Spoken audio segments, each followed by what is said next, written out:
దేవునికి స్తోత్రం చెల్లిద్దాం. హల్లెలూయా, హల్లెలూయా. కొద్ది నిమిషాలు దేవుని యొక్క మాటల్ని జ్ఞాపకం చేసుకుందాం. నిర్గమకాండ గ్రంథం 10వ అధ్యాయం 21వ వచనం నుండి 23వ వచనం వరకు చదువుదాం. అందుకు యెహోవా మోషేతో,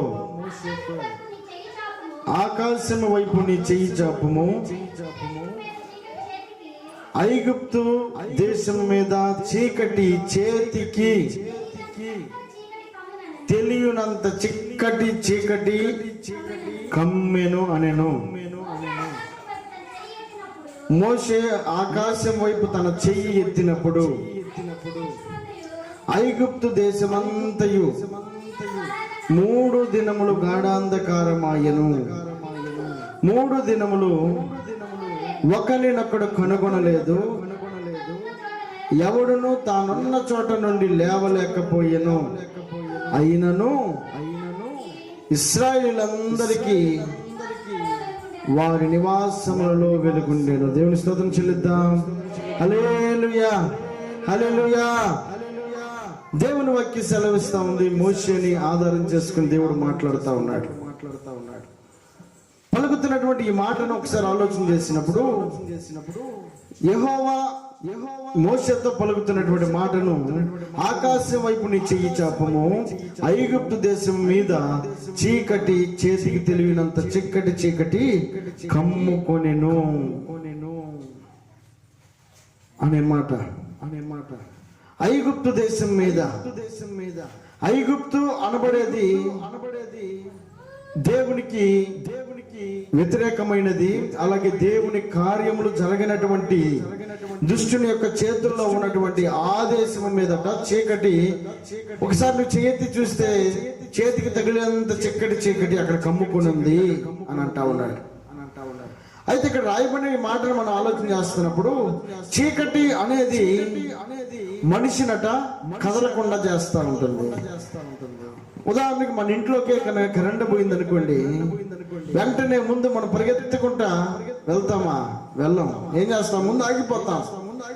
ఆగిపోయి ఒకసారి ఆలోచన చేస్తాం, అగ్గిపెట్టి ఎక్కడ ఉంది అని ఆలోచన చేస్తాం.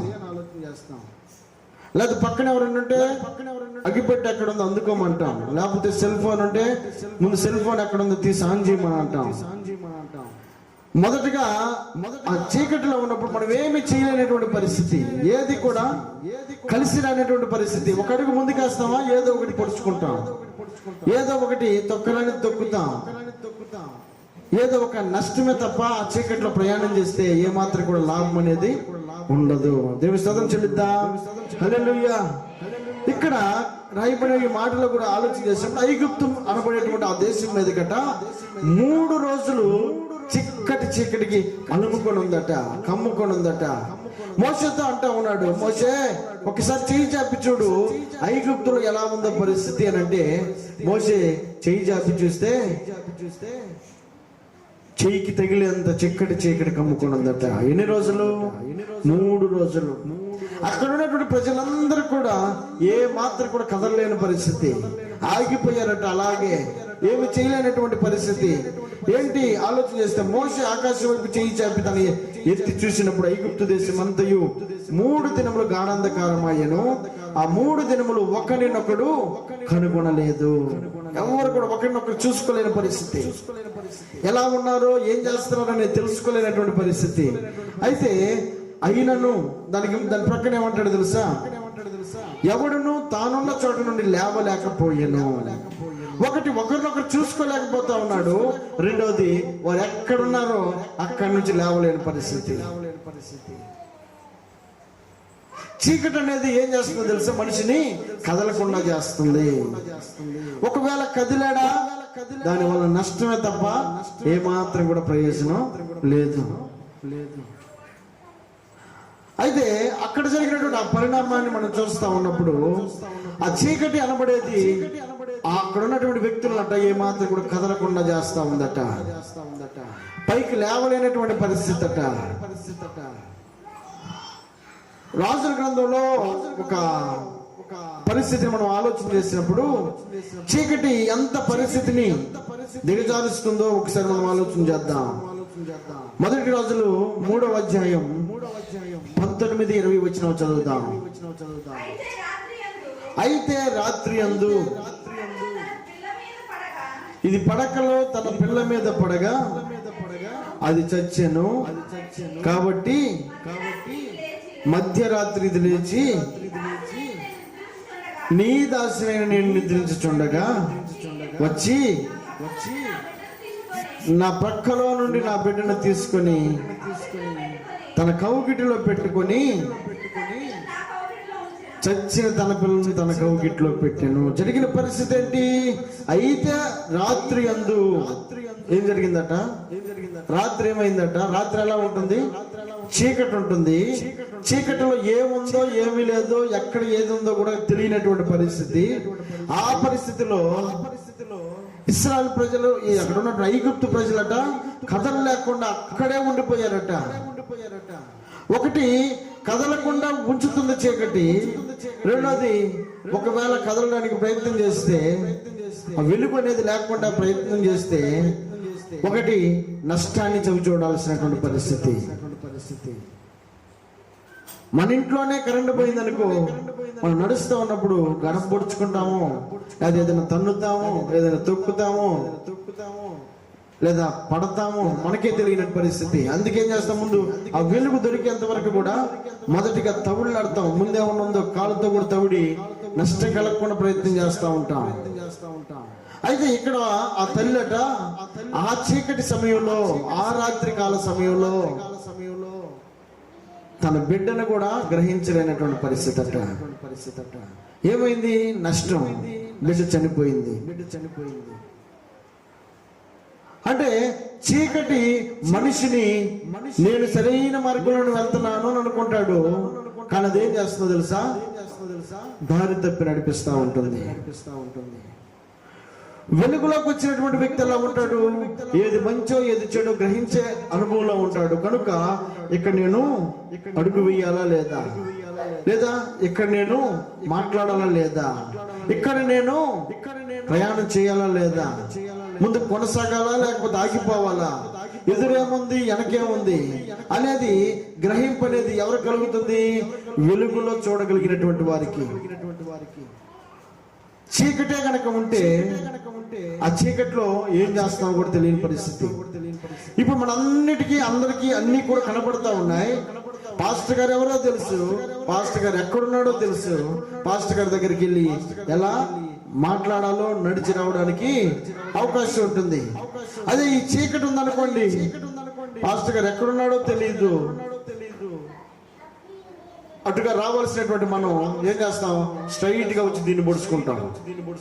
పరిస్థితి ఏంటి? కనబడి కారణంగా చీకటిలో ఉన్నటువంటి వ్యక్తికి, చీకటిలో ఉన్నటువంటి పరిస్థితికి, వెలుగులో ఉన్నటువంటి పరిస్థితికి తేడాను ఒకసారి మనం ఆలోచించేద్దాం. ఐగుప్తులో ఉన్నటువంటి ప్రజలందరూ కూడా 3 రోజులు చీకటిలో ఉండిపోయారు. ఆ చీకటి చేతికి తగిలేంత చీకటిలో వాడు ఉండిపోయారు. ఆ వెలుగు లేని కారణంగా వారందరూ కూడా కదలలేని పరిస్థితి. ఎక్కడున్న వారు అక్కడే ఉండిపోయారట. నేను స్తోత్రం చెల్లిద్దాం. హల్లెలూయా, హల్లెలూయా. అయితే యెహోషువ అనబడేటువంటి వ్యక్తి దేవుణ్ణి ఎరిగినటువంటి వాడై ఉన్నప్పటికీ కూడా అక్కడ ఉన్నటువంటి ఇశ్రాయేలు ప్రజలందరూ కూడా మోషేయేమో 40 రోజులు ఉపవాసం ఉండి, రేత్రి పగళ్ళు కూడా ఉపవాసం ఉండి దేవునితో సహవాసం చేయడం కోసం సీనాయి పర్వతం మీదకి వెళ్ళిపోయి ఉపవాసం ఉండి దేవునితో మాట్లాడుతూ ఉన్నాడు. దేనికోసం అంటే 10 ఆజ్ఞల కోసం. దేవుని దగ్గర నుండి వచ్చి ఆ 10 ఆజ్ఞలు తీసుకొని రావడం కోసం ఆ పర్వతం మీదకి ఎక్కి దేవునితో ప్రార్థన చేస్తా ఉంటే దేవుడే దిగి వచ్చి ఆ అక్కడ ఉన్నటువంటి మోషేతో సహవాసం చేస్తా ఉన్నాడు. ఎన్ని రోజులు? 40 రోజులు. ఈ 40 రోజులు దేవుడితో సహవాసం చేస్తా ఉన్నప్పుడు ఇశ్రాయేలు ప్రజలు చేసిన పని ఏంటి? కొండ క్రింద ఉన్నటువంటి వీరు సేవకుడైన మోషే కోసం ప్రార్థించడం ప్రక్కన పెట్టేసి వారు ఈ మోషే అనేవాడు ఏమాయను, ఎక్కడ పోయాడో మాకు తెలియదు, 40 రోజులు అవుతుంది, వారికి తెలుసు పైన ప్రార్థన చేస్తున్నాడని. కానీ వారు మంద దృష్టితోటి ఆత్మీయ అనుభవం లేనటువంటి వారుగా ఉండి సేవకుని కొరకు ఎదురు చూడాల్సినటువంటి వీరు ఏం చేస్తారు తెలుసా? అహరోనుతో అంటా ఉన్నారు, అహరోను, మోషే అనేవాడు ఏమయ్యాడో మాకు తెలియదు, కాబట్టి మా ముందు నడవడానికి ఒక దూడను తయారు చేయి. మేమందరం బంగారం, మా దగ్గర ఉన్నటువంటి బంగారాలు, చెవులకి చేతులకు ఉన్న బంగారం, ఐగుప్తులో నుంచి తీసుకొచ్చినటువంటి బంగారం అంతా మా దగ్గర ఉంది కాబట్టి వాటిని కరగబెట్టి ఒక బంగారపు దూడను చేస్తే ఆ దూడే దేవుడు అనుకుంటాం. అంటే విగ్రహాన్ని పెట్టుకొని మేము ముందు కొనసాగుతాం అంటా ఉన్నారు. అయితే అహరోను కూడా వారితో ఏకీభవించి చేయడానికి ప్రయత్నం చేస్తున్నటువంటి ఆ సమయంలో అక్కడ ఉన్న ప్రజలందరూ కూడా ఒక మార్గాన్ని ఎంచుకున్నారు. ఏ మార్గం అది? వారికి నచ్చిన మార్గం, వారు ఇష్టపడుతున్న మార్గం, వారికి తెలిసినటువంటి మార్గం. మోషే అనేవాడు ఏమయ్యాడో మాకు తెలియదు కాబట్టి మా ముందు ఒక దూడను తయారు చేస్తే దాన్ని ఆధారం చేసుకుని మేము ముందుకు కొనసాగుతాం. ఎక్కడి నుంచి ప్రయాణం చేస్తున్నారు? ఐగుప్తుల నుండి ప్రయాణం చేస్తున్నటువంటి వీరు కానానికి వెళ్లాల్సినటువంటి ఆ మార్గాన్ని దృష్టిలో పెట్టుకోకుండా వీరి దారి ప్రయాణంలో మధ్యలో వారి మనస్తత్వాలు మార్చుకుని స్నేహాలకు లోబడిపోయి ఆ దారి మధ్యలో ఆ ఊరు దాటుకుని వచ్చేటప్పుడు వారి అలవాట్లని అన్నిటిని కూడా చేర్చుకొని ఎక్కడో చూస్తుంటారు, వారిలాగే మేము కూడా చేయాలనుకుని ఆ దూడను చేసుకోవడానికి వారు ప్రయత్నం చేస్తూ ఉంటే యెహోషువ అనబడేటువంటి వ్యక్తి, దేవుని సేవకుడైనటువంటి మోషేని వెంబడిస్తున్నటువంటి యెహోషువ, మోషే 40 రోజులు ఉపవాసం ఉంటా ఉంటే యవనస్తుడట, నేను చదవడానికి సమయం సరిపోదని క్లుప్తంగా చెప్తా ఉన్నా. ఈ ప్రజలందరూ కూడా ఈ దూడన చేసుకోవడానికి ప్రయత్నం చేస్తా ఉంటే ఈ యెహోషువ తన సేవకుడైనటువంటి మోషే 40 రోజులు ఉపవాసం ఉండి ప్రార్థన చేస్తున్నాడని ఎరిగి, దేవుడి యొక్క ప్రత్యక్షత కొరకు ఎదురు చూస్తున్నాడని ఎరిగి 10 ఆజ్ఞలు తీసుకురావడం కోసం వెళ్ళాడనే విషయం తెలుసుకొని ఇతగాడట యవ్వన ప్రాయంలో యవనస్తుడిగా ఉండగానే గుడారంలోకి వెళ్ళిపోయి ఈ 40 రోజులు కూడా బయటికి రాకుండా ప్రార్థన చేస్తా ఉన్నాడట. దేవుని స్తోత్రం చెల్లిద్దాం. హల్లెలూయా, హల్లెలూయా. మోషే కోసం ఒక్కడు ప్రార్థన చేస్తా ఉన్నాడు. అనేక మంది వారి ఇష్టం వచ్చినటువంటి మార్గాలు వారు ప్రయాణం చేస్తా ఉన్నారు. వారికి నచ్చిందే కరెక్ట్ అనుకుంటా ఉన్నారు, వారికి తెలిసిందే కరెక్ట్ అనుకుంటా ఉన్నారు, మేము వెళ్ళే మార్గమే సరైన మార్గం అనుకుంటా ఉన్నారు. మోషే అనేవాడు ఏమయ్యాడో మాకు తెలియదు కనుక మాకు దూడను చేసి పెట్టు, ఆ పోగరు తీసుకొని కాల్చి దాన్ని పోత పోసి ఒక విగ్రహాన్ని చేస్తే మేము తీసుకొని ముందు పెట్టుకుని దాని భుజాల మీద పెట్టుకుని వెళ్ళిపోతామని చెప్పని అంటా ఉన్నారు. ఐగుప్తు నుండి విడిపించింది ఎవరు? దేవుడు. వారికి దాహం వేసినప్పుడు బండను కొట్టి నీళ్ళు ఇచ్చింది ఎవరు? దేవుడు. ఎర్ర సముద్రం దాటించి నడిపించింది ఎవరు? దేవుడు. వారికి కావలసినటువంటి ఆహారాన్ని, మాంసాన్ని పంచిపెట్టింది ఎవరు? దేవుడు. అవన్నీ ప్రక్కన పెట్టేశారు. సేవకుడు 4 రోజులు కనపడకపోయేసరికి ఏమైపోయాడో మనకెందుకులే, మనకు ఒక విగ్రహాన్ని చేసి పెట్టి మనం ఈ మార్గంలో వెళ్ళిపోతాం. ఆయన వచ్చినా రాకపోయినా ఎదురు చూసే అనుభవం లేకుండా వారు సొంత నిర్ణయం తీసుకునే ప్రయత్నం చేస్తుంటే యెహోషువట యవనస్తుడట. రాయబడిన మాట అది, యవనస్తుడు. గుడారములో మోషే వచ్చేంత వరకు కూడా గుడారం దాటి బయటికి రాలేదట. ప్రార్థన చేస్తా ఉన్నాడట. ఎంత గొప్ప మనసు! అట్టి యెహోషువ తోటి ప్రజలు అంటారు, నువ్వు కూడా రా, మేము వెళ్ళే మార్గంలో రా, మేము నడిచే మార్గంలో రా, మేము ఒక దూడను చేసుకుని ముందు కొనసాగుతున్నాం అని అంటా ఉంటే ఈ యెహోషువ అంటాడు, మనందరికి తెలిసినటువంటి మాట. ఏ సందర్భంలో ఆ మాట అన్నాడంటే, నేనైతే నేనును నా కుటుంబము యెహోవాను సేవించదము. దేవుని స్తోత్రం చెల్లిద్దాం. హల్లెలూయా. ఈ మాట మీరు విన్నారా లేదా? నేనును నా కుటుంబమును యెహోవాను సేవించదము. ఎవరన్నారు ఈ మాట? యెహోషువ అంటా ఉన్నాడు. ప్రజలు అంటా ఉన్నారు, మేము విగ్రహాన్ని చేసుకుని దాని ముందు కొనసాగాలని ఇష్టపడతా ఉన్నాం, నువ్వు కూడా మాతో కలిసి రా అంటే ఈయన అన్నాడు, మీరు ఏ మార్గంలో వెళ్తున్నారో నాకు తెలియదు కానీ నేనైతే, నా కుటుంబం అయితే యెహోవాను సేవించదము. ఎంత గొప్ప మాట, ఎంత గొప్ప మాట యెహోషువ నోట పలకగలిగాడు.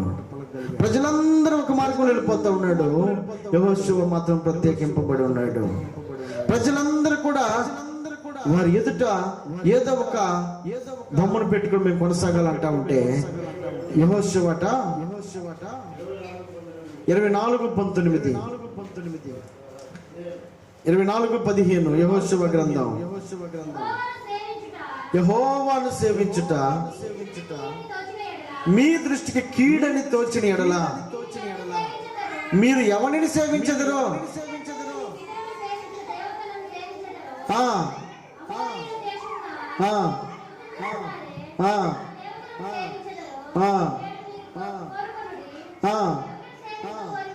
మీరు ఎవరిని సేవింపకోరినను నేనును నా ఇంటి వారును యెహోవాను సేవించదు. ఎంత గొప్ప మాట. మీరు మీ మార్గాలు ఎంచుకుంటా ఉన్నారు, మీకు నచ్చిన మార్గాలు వెళ్ళిపోవడానికి ఇష్టపడతా ఉన్నారు. నేను చెప్పినా కూడా వినే పరిస్థితులు లేరు కనుక మీ ఇష్టం వచ్చిన మార్గాలు మీరు వెళ్ళిపోండి. నేను మాత్రం నా ఇంటి వారు నేను మాత్రం యెహోవానే సేవిస్తాను. పరిస్థితి ఎలా ఉన్నా సరే నేను మాత్రం నా యెహోవాను మాత్రం సేవించకుండా ఉండలేనంటా ఉన్నాడు. ఆ వెలుగు మార్గంలో నడిచినటువంటి యెహోషువ చీకటి మార్గాన్ని ఎన్నుకున్నటువంటి ఆ ఐగుప్తు యొక్క ఆ ప్రజలు ఎవరైతే ఉన్నారో వారు ఐగుప్తుని విడిపించబడినటువంటి ఇశ్రాయేలు ప్రజలు ఎండుటాకుల్లాగా రాలిపోయారట. ఎండుటాకుల్లాగా ఎన్ని సంవత్సరాలు ప్రయాణం చేశారు? 40 సంవత్సరాల ప్రయాణంలో ఎన్నో ఆటుపోట్లు చూశారు, ఎన్నో పరిస్థితులు ఎదుర్కొన్నారు. ఎరుకో గోడలు కూల్చేశారు, ఎర్ర సముద్రాన్ని దాటుకొని వచ్చారు. ఎన్ని చేసిన ఏం ప్రయోజనం? కానానుకు జరబోయే సమయానికి వారు ప్రాణాలతో లేరట. ఎంత దౌర్భాగ్య పరిస్థితి. కనుక గమ్యం కలిగినటువంటి వ్యక్తి వెలుగు మార్గంలో నడవడానికి ఇష్టపడతాడు. గమ్యాన్ని ఎరిగినటువంటి వ్యక్తి ఏదో ఒక మార్గం ప్రయాణం కొనసాగిస్తాడు. ఏదో ఒక మార్గాన్ని కొనసాగించుకొని నడిచేటువంటి వ్యక్తికి గమ్యస్థానానికి చేరలేడు. యెహోషువ అంటాడు, ఒక మాట చదువుదాం. యెహోషువ 14వ అధ్యాయం 10వ వచనం.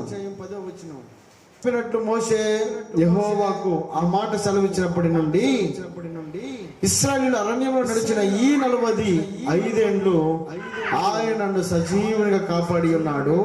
ఇదిగో నేనిప్పుడు 85 ఏండ్ల వాడను. మోషే నన్ను పంపిన నాడు నాకెంత బలముండెనో నేటి వరకు నాకు అంత బలముంది. ఎక్కడ కూడా బలహీనుడు కాలేదట. దేంట్లో బలహీనుడు కాంది? వయసు పెరిగింది కదా, దేంట్లో బలహీనుడు కాలేదు? ఆత్మీయతలో బలహీనుడు కాలేదట. దేవుని విడిచిపెడితే బలహీనతలోకి వెళ్ళిపోతాం, దేవుణ్ణి వెంబడిస్తే బలాన్ని పొందుకుంటాం. దేవుని విడిచిపెట్టకుండా మోషే ఎప్పటి నుంచి అయితే అప్పగించాడో ఆ పరిచర్యని వీరు నడిపించమని ఎప్పుడైతే అప్పగించాడో, మోషేతో ఎప్పుడైతే పలికించాడో యెహోషువకి బాధ్యత అప్పగించమని, అప్పటి నుండి కూడా మనుషులందరూ ఒక మార్గంలో నడుస్తుంటే నేను ఒక మార్గంలో నడుస్తా ఉన్నా. సేవకుడేమో సేనాయి పర్వతం మీద ఉంటే నేనేమో గుడారంలో ఉన్నా. మనుషులందరేమో దూరం చేసుకుని ముందు కొనసాగాలని ఆలోచన చేస్తుంటే నేనైతే యెహోవాను సేవిస్తాననే మాట మీద నిలబడి ఉన్నా.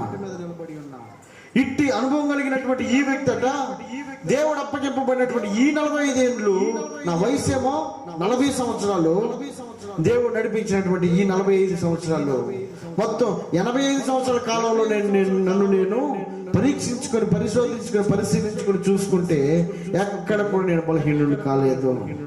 మోషే ఎప్పుడైతే నాకు బాధ్యత అప్పగించాడు అప్పటి నుంచి అప్పుడు నాకు ఏ బలమైతే ఉందో నేటి వరకు కూడా అదే బలం ఉందని అంటున్నాడు. ఏ వయసులో?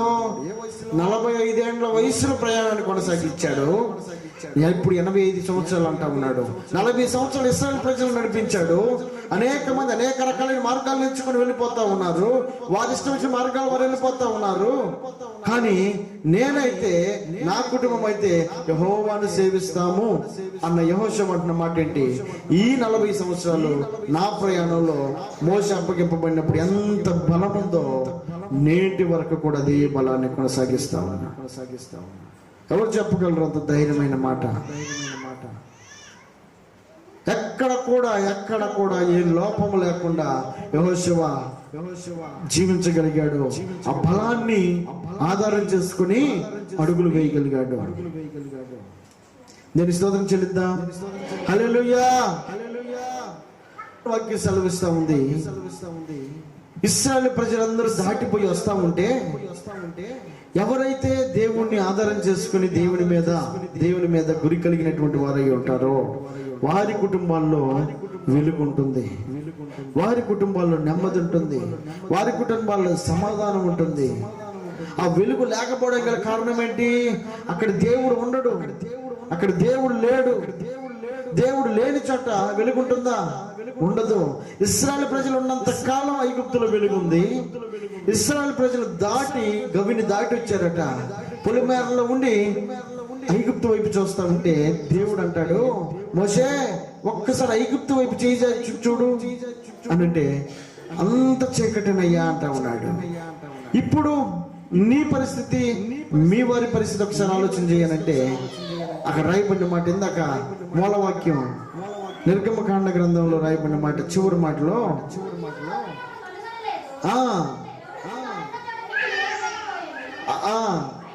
అయినను చాలండి, ఆగండి. అయినను ఒకరినొకరు కనుగొలేని పరిస్థితి, ఒకరినొకరు తెలుసుకోలేని పరిస్థితి, ఒకరినొకరు చూడలేని పరిస్థితి, చెమ్మ చీకటి 3 రోజులుంటే ఎక్కడ? ఐగుప్తులో.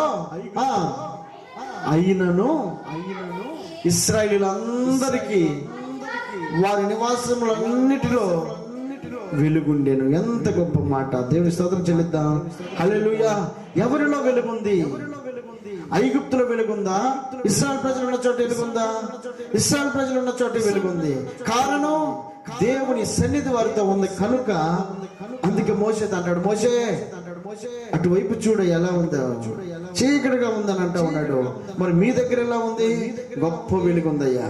మరి చీకట్లో తడువులాడుతా ఉన్నాడు, ఏం చేయలేనటువంటి పరిస్థితిలో ఉండిపోయారు, అలాగే ఉండిపోయారు. కాబట్టి మీ దగ్గర ఆలోచన చేస్తే ఏముంది? వెలుగుంది. కారణం ఏంటి?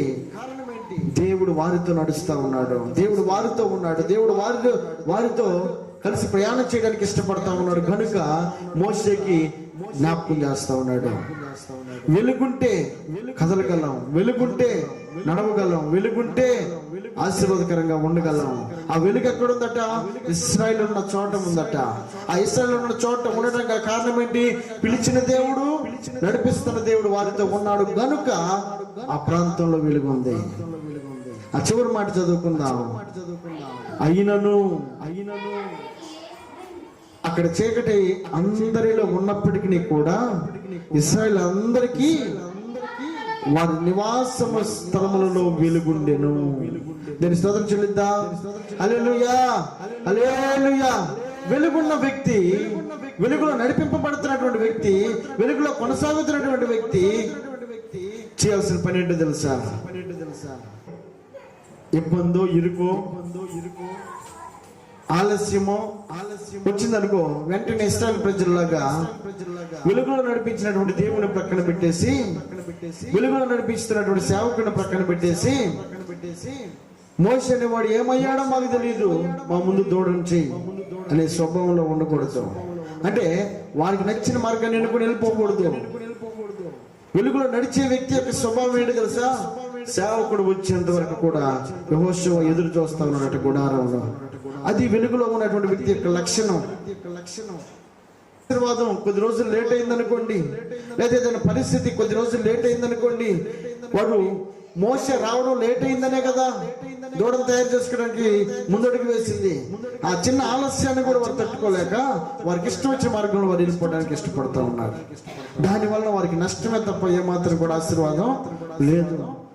కానీ యెహోషువ ఎందుకు అంత ఆశీర్వదించబడ్డం గల కారణం, వచ్చేంత వరకు కూడా దేవుడు ఆ కార్యం చేసేంత వరకు కూడా, దేవుడు మన కుటుంబాలు నెమ్మదించేంత వరకు కూడా, దేవుడు పరిస్థితులను సద్దుమణిగించేంత వరకు కూడా మనం వేచి చూడగలిగితే, ఎదురు చూడగలిగితే, మోషే 40 రోజులు దేవుని దగ్గర నుండి ఎదురు చూసి చూడగలిగినటువంటి వాడుగా ఉండి కూడా, యెహోషువ ఆ 40 రోజులు గుడారంలో ఎదురు చూస్తా ఉండి కూడా ఏ విధంగా అయితే దేవుని ఆశీర్వాదానికి కారకులయ్యారో, ఏ విధంగా తొందరపడి వారికి నచ్చిన దాంట్లో మార్గంలో వెళ్ళిపోయి నష్టాన్ని కొని తెచ్చుకున్నారో, ఆ రెండింటిని మనం కనుక ఆలోచన చేయగలిగినప్పుడు ఎదురు చూసినటువంటి వారు దేవునితో కలిసి ఉండటానికి అర్హులుగా ఉండగలిగారు.